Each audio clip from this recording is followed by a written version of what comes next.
A teenage girl has been charged by police after allegedly being caught brandishing a bladed weapon in the middle of the street. This is all very simple. Let's just go ahead and do it together, right? How do you get to a point where brandishing a knife gets you charged and then whatever the sentencing is going to be, whatever the punishment is going to be? Obviously that's at odds with a norm of Western kind. Taking away our right to self-defense is obviously anti-white. So anti-whiteism has white erased our norm so that when you are threatened, you can't even brandish a weapon to protect yourself. Police Scotland said the youngster was dealt with in Dundee at the weekend. I don't know, maybe that's proper English there, or this is Yahoo. So is her name really Lola? I'll call her that if that's her name. Could we have gotten to a point where what is called by Trump common sense, which is what? White sense. Common sense is our norm. There's a different common sense for different groups of man. This is the cuck way of disavowing our projection into the world. And then what happens? I said a little bit earlier, you have tragedy of the commons. Nobody defends the norm because it belongs to no one, because it belongs to everyone. The commons. So now you have a situation where a child who is threatened by an adult can't take out a weapon and say, don't come near me. In a healthier West, what's a healthier West? One that has more of our norms in place, more of our standards in place. Law enforcement would show up and say, why was the knife drawn? Well, because this adult was scaring this child enough for this child to think and to back away with a knife that she had to defend herself. And then law enforcement would say, well, that's completely legitimate. Why are you, anti-white, non-white adult, pursuing this child so that she feels afraid and has to take out a bladed weapon? How do we get to that healthier environment? By being a people. The schoolgirl was identified after officers were called to the city's area. Officers attended St. Anne Lane, just off, what is that, Cooper Angus Road. Report had been made that there was a girl in possession of a weapon. Police vehicles were spotted. All right. Spokesman confirmed the circumstance. Around 7:40 on Saturday, we received a report of a female youth with a bladed weapon. Officers attended, and a 14-year-old girl was charged in connection. She will be reported to the relevant authorities. We'll be bringing you the very latest. Okay, so we have not a whole lot there. Here you have the actual incident. Let's have a look. A 12-year-old girl feeling like she has to carry around a knife, and there's a grown man going up to her, videoing her, and her sister is shouting, "Don't touch my little sister, she's 12. This is Europe. This is happening in Europe. A snippet from a video on X. I can't show it on Instagram or it'll be taken down. But that little girl has gone viral, and I'm sure there's people wondering why she felt that way. I want to show you a video now where a woman describes All right.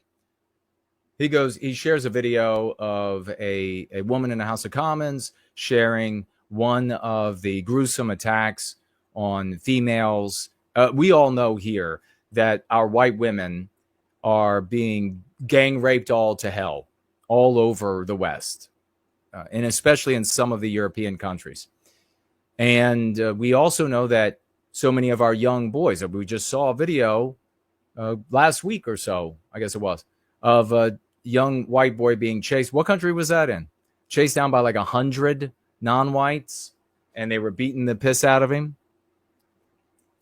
So we don't need to hear that video, but you got to see a little bit, and you've probably seen the whole video. She raises this kitchen knife and a hatchet that she's carrying with her. What kind of environment made her think that she had to carry such items to protect herself? White erased one. How do we fix it? We become a people. We complain about the victimization of our people. I'm not seeing a lot of that. I'm seeing a lot of complaints about Muslims, Arabs across Europe. Has that helped? How many decades of gang raped white girls are you going to keep doing the thing that fails? Don't come to me and say there's nothing else we can do, because I've been 3 decades preaching and demonstrating success with the Go Free Dialogic. Why aren't you taking up the practice and using it? Because you want to be a selfish individualist. Why don't you evaluate the new concepts that we use here successfully? Why is it you are so dedicated to these other? Who gave you these concepts that continue to fail? Did God himself give you the concepts? Why aren't you smart enough to say, I'm going to evaluate what you have, because what we've been using doesn't work? Why aren't you smart enough to do that? I mean, even if you weren't keeping a close enough eye on the success or failure metric of the concepts and the focuses that you're using, if your goal is the well-being of the white race, the recapture of our destiny, and somebody comes along and has decades in the tank of service to white well-being and are talking about great successes with other concepts, wouldn't you evaluate those? Wouldn't you want to have an immediate look? Why are they rejected out of hand?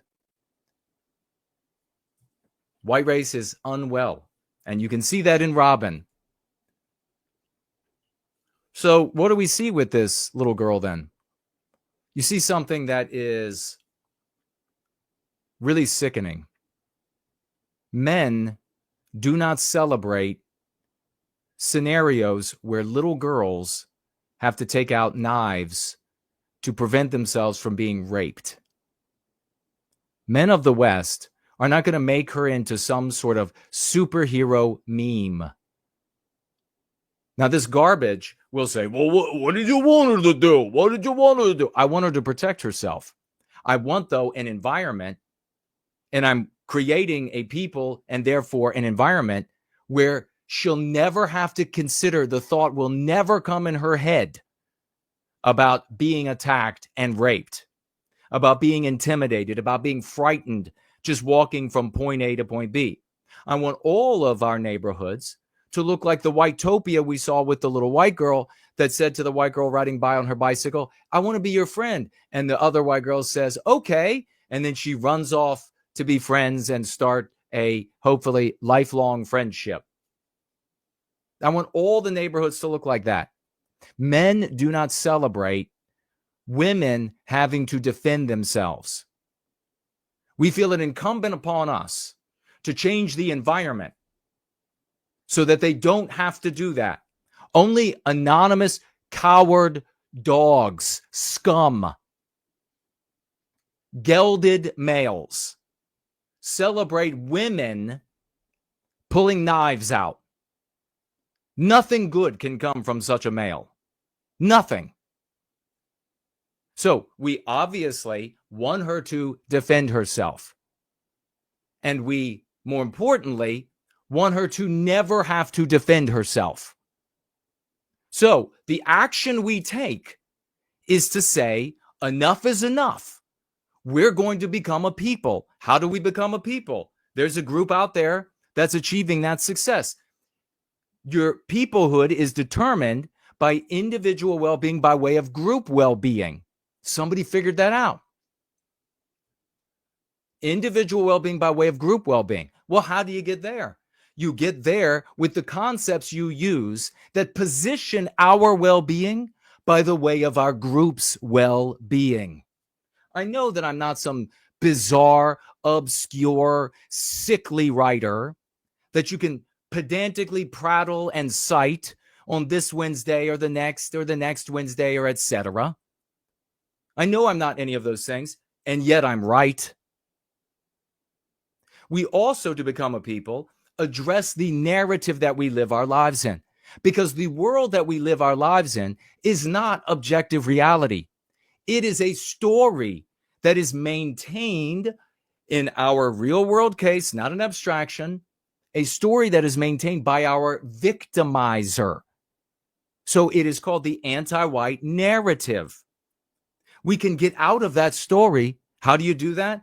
With the concepts that you use to discuss the lives that we live. Somebody has figured this out and it works. So you use those concepts in your life. They take you out of the anti-white narrative. They engender the creation of a people by way of individual well-being, by way of group well-being. You can do this and be a man or woman of the West, or you can create a meme of a superhero little girl from your anonymity, and she's wielding a hatchet and a kitchen knife. When I see that, my heart breaks. When I see a little girl of 60 pounds or less having to take a knife out and use foul language to run off some anti-white male who wants to abuse her, my heart breaks. I don't celebrate her action. I fear for her. I want to get engaged to prevent her from being victimized, because I'm going to tell you what, the next anti-white isn't going to just get her in trouble with law enforcement, and we could talk about that in a moment.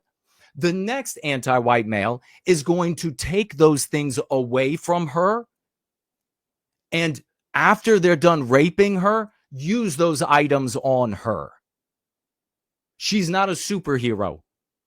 That behavior should be a clarion call to the white males especially to step up and be men across the West.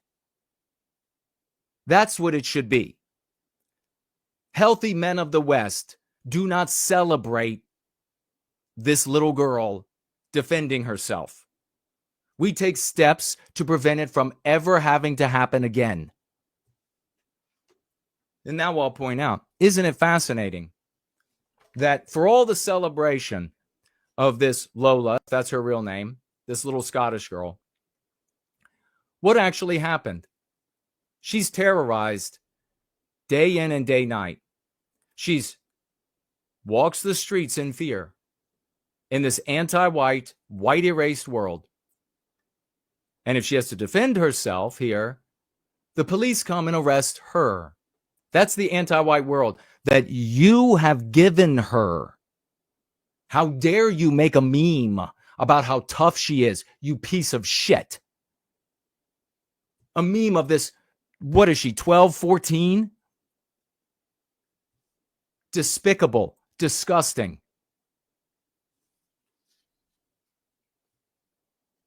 So the anti-white male decides he's not going to be able to have his way, see the terror in her face, and do what he wants with her. He's not going to be able to have his way unless he decides to physically overcome her and take those implements from her. This is why there's a saying in the United States, particularly in the Southland, never bring anything but a ham sandwich to a fight, because the other guy might make you eat it. So he decides instead, at least on this occasion, he's going to take out his phone. And now he's going to taunt her and dare her to brandish, to behave in a way that he knows the white race is victimized. And this little white girl, in this storm of anti-whiteism, protected and cocooned by no white people, because the white race refuses to become a people, complies. She's tricked. She brandishes the weapon so that he can get a nice video and send it to the police. Same thing happened with Shiloh Hendricks. A black guy here in the United States sees Shiloh calling a black misbehaving child an N-er, knows exactly what to do. Why? Because white men and women haven't decided to be men and women of the West and come together as a people and prevent these environments from even occurring, prevent that white erasure that bequeaths environments like this. This black guy, this anti-white black guy, knew exactly what to do. Pulled out his phone, say it again. Say it again. And she fell for it. That's not bravery. In both of these cases, little white females were tricked into more victimization than they were already experiencing. That is what needs to be said about Lola, if that's her name. You want to do something about this? Don't share any memes about a single digit or early teen girl pulling a steak knife out. You are a pathetic loser if that's what you're doing. And you can make a decision not to be. There's nothing cool about a little white girl having to brandish a knife. There's nothing badass. You shouldn't want to encourage more little girls to wield steak knives and have those steak knives taken from them and used on them in the worst case scenario, or after the rape and used on them, or suffering the consequences of breaking the law and having that on their record.